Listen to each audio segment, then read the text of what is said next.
Imagine walking through your city on an ordinary afternoon, passing strangers whose names you'll never know, unaware that one of them might belong to an organization older than your country, an organization that meets in candlelit rooms, uses handshakes you've never seen, and makes decisions that could influence politics, business, or culture without ever being publicly acknowledged. Secret societies are often dismissed as the stuff of fiction, shadowy groups plotting world domination in thriller novels or Hollywood movies. Yet some of these organizations do exist, still active today, still recruiting, still meeting behind closed doors, and still shaping the world in ways most of us will never fully understand. And the most unsettling part, these groups aren't always hiding in forests or underground bunkers. Sometimes they meet in plain sight, inside buildings you've walked past your entire life. One of the most widely known yet deeply misunderstood of these societies is the Freemasons.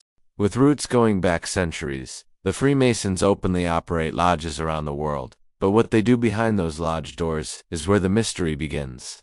They use symbolic rituals, secret sayings, and membership levels that require initiation ceremonies filled with coded messages and historic references. While they publicly describe themselves as a fraternity committed to charity and moral development, critics and conspiracy theorists insist their influence runs much deeper, connecting Freemasons to political leaders, business moguls, and cultural icons. Whether or not they truly pull strings behind the scenes, the fact remains that many powerful people throughout history were members, and even today, countless politicians and CEOs belong to this ancient brotherhood.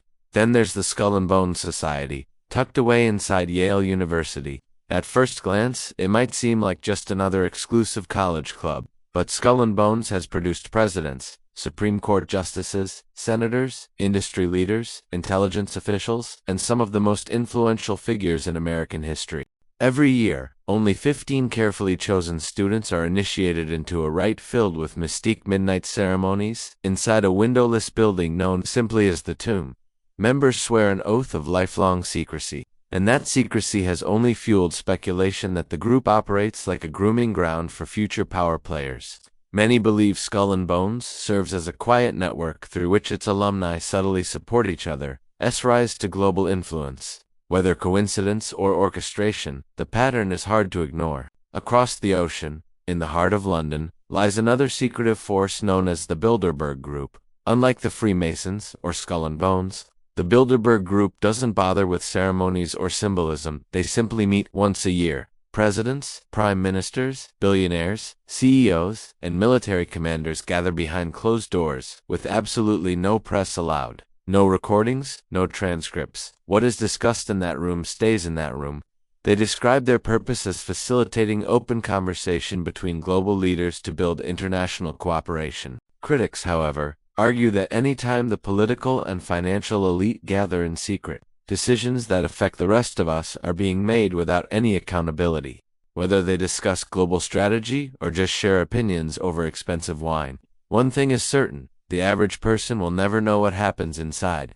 If you travel to the vast redwood forests of California, you'll find the Bohemian Grove, another mysterious gathering of the rich and influential. Unlike Bilderberg's formal conferences, Bohemian Grove is more theatrical, with rituals involving robed figures and symbolic ceremonies, most famously the cremation of care, where members burn an effigy to symbolically release their worries. On paper, it's merely a private retreat for powerful men to relax and bond. But the guest list reads like a who's who of global authority: presidents, Fortune 500 executives, artists, military leaders, and high-ranking government officials.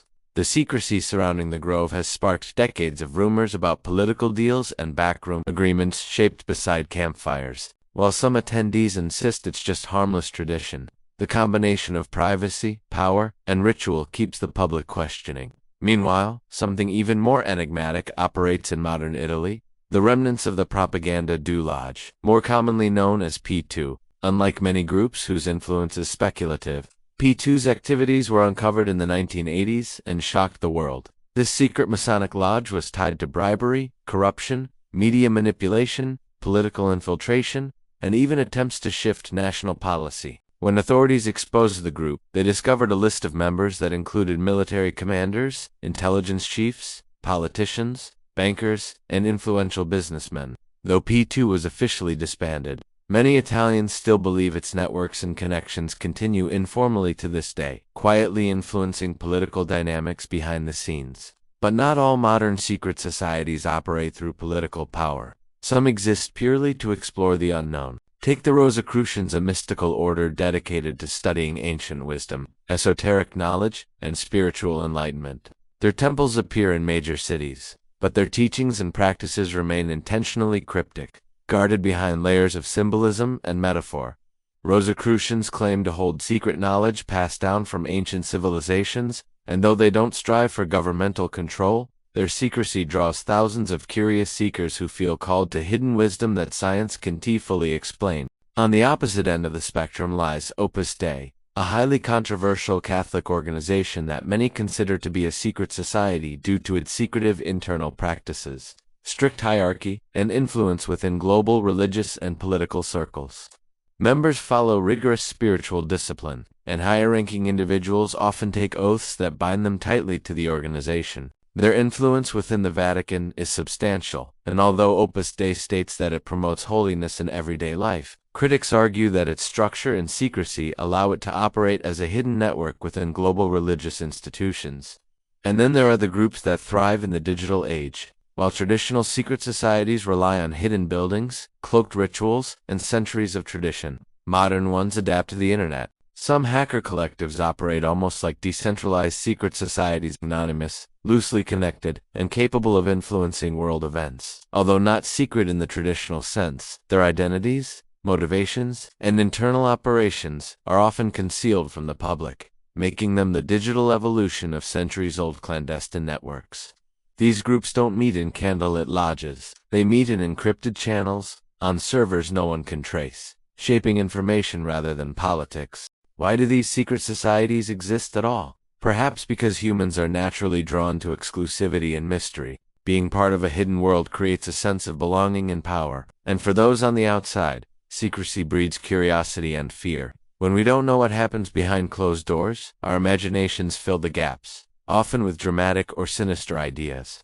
Yet the truth may be far simpler. Secret societies allow people, especially powerful people, to speak freely away from the pressures of public scrutiny. Whether they discuss global policy or simply share stories over drinks, the secrecy itself is the real source of their mystique. Still, there is something undeniably eerie about knowing that groups you'll never join, and perhaps never fully understand, exist in the shadows of our world. Groups whose members walk among us, carrying centuries-old secrets, performing rituals passed down through generations, and belonging to networks that could change the course of history. So the next time you pass that old stone building with the strange symbol over the door, or hear about a conference where no cameras are allowed, or spot a politician avoiding questions about a mysterious membership, remember this. Some secret societies didn't fade into history. They're still here, still meeting, still growing. And maybe, just maybe, they're shaping more of our world than we ever realized. And who knows? Somewhere, right now, a new society could be forming quietly, carefully, selecting its first members, because the world will always have secrets. But perhaps the real mystery is not what these societies hide, but why they still exist, in a world where nothing is supposed to stay hidden.